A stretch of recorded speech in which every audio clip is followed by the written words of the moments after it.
attacks of the Aburi discord that started the Biafran war. Welcome to the news and thank you for tuning in to listen. Please subscribe to our channel to get notified when we post hot juicy news updates. Please click on the notification bell.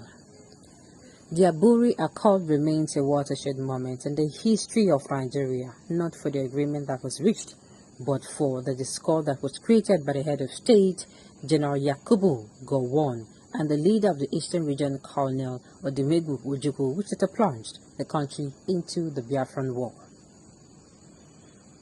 It is imperative that we enlighten ourselves for the communique issued at the end of a two-day meeting held between 4th and 5th of January 1967, at the time where Lieutenant General Ankara was Ghanaian leader who presided over the meeting. 1. A military committee comprising representatives of the region should meet to take statistics of arms and ammunition in the country. Unallocated stores of arms and ammunition held in the country should be shared equitably between the various commands in the Federation. 2. The army should be organized in order to restore discipline and confidence. Specifically, A. The army should be governed by the Supreme Military Council, which will be chaired by a Commander-in-Chief of the Armed Forces and the head of the Federal Military Government. B. Area commander under area commanders and corresponding to existing regions should be created. C. During the period of a military government, military governors should have control over area commands for internal security. D. A military headquarters comprising equal representation from the regions and headed by a chief of staff should be established. E. A Lagos garrison including a Ikeja barrack should be created. 3. In accordance with the decision of August 9, 1966, army personnel of northern Nigeria origin should return to the north from the west. In order to meet the security needs of the west, a crash program of recruitment and training is necessary, but the details should be examined after the military committee has finished their work. 4. The Supreme Military Council should deal with all matters of policy, including promotion to top executive posts in the armed forces and the police. 5. The legislative and executive authority of the federal military government should be preferred for determination, provided that where a meeting was not possible, such a matter should be referred to the military governors for their comment and occurrence. 6. Appointment to the diplomatic and consular post as well as a super skill post in the federal public service and equivalent post in the federal corporations must be approved by the Supreme Military Council. 7. With a view to promoting mutual confidence, all decrees or provision of decrees passed since January 15, 1966, which detracted from the previous powers and position of the regional government, should be repealed. Law officers of the Federation should meet in Benin on January 14, 1967, and list all the decrees or provisions of decrees concerned, so that they may be repealed not later than January 21st, 1967, if possible. 8. A meeting of permanent secretaries of the Ministries of Finance of all the governments in the Federation should be convened within 2 weeks to consider ways and means of resolving the serious problems posed by displaced persons all over the country. 9.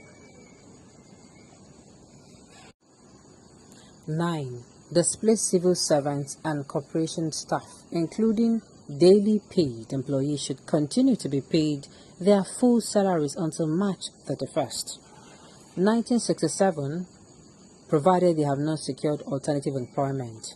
The military governors of the East, West, and Midwest should send representatives, police commissioners, to meet and discuss the problems of the recovery of property left behind by displaced persons.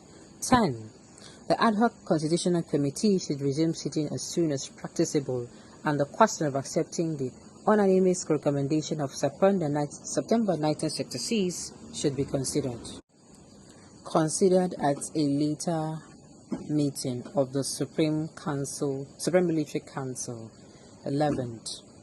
For at least the next 6 months, there should be purely a military government having nothing to do with politicians. 12th. The deceased military leaders should be accorded full military honors due them. 13th. All government information media should be restrained from making inflammatory statements and causing embarrassment to various governments in the Federation. 14. Lieutenant Colonel Ojukwu should keep his order that non-Easterners should leave the Eastern region under constant review with a view to its being lifted as soon as practicable. 15. The next meeting of the Supreme Military Council should be within Nigeria as a venue to be mutually agreed.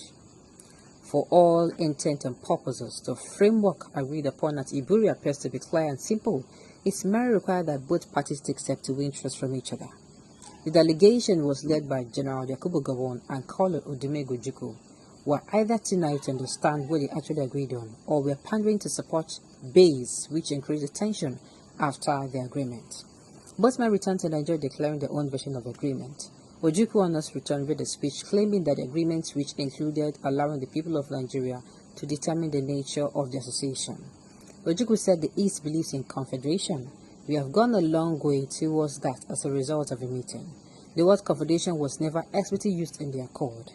General Gowon's actions did not help to call attention as he was hesitant to implement the agreement. Ojukwu's speech ended with "On Aburi we stand." Gowon retorted, "On Aburi you will fall," and Nigeria was plunged into the Biafran war. I say again, on a very good day when history is laid bare, when history is stripped naked, we are going to see for ourselves. We are going to have a full stare at her. And I tell you, it is not going to be a full stare of blood. It is not going to be a festival of blood, but rather we'll look at ourselves and we apologize of how we have allowed this hatred, this disorderliness, or this disunity amongst us to continue for long than it should have. All right. What I'm saying here is that from the little I know about the history of what happened, I don't see the clear truth here. But one day, like I said, we'll have a full glare at history. And when I mean history, I don't mean history that was, as President then say history, but history that me and you, is going to be clear. The undiluted history of Nigeria. When we see it, or when we read it, we apologize for ourselves because we're going to say now lies and lies that they don't tell us for a very long time. I just hope that it will certainly not be too late for us to unite as a nation then. All right. The writer made it clear that both parties went to do otherwise, and here I see those South is saying Ojukwu keep to a Aburi record. This is the problem we're having today. The same evil tribe turns to turn everything upside down to suit themselves, lying and causing tension everywhere. They will never learn lessons.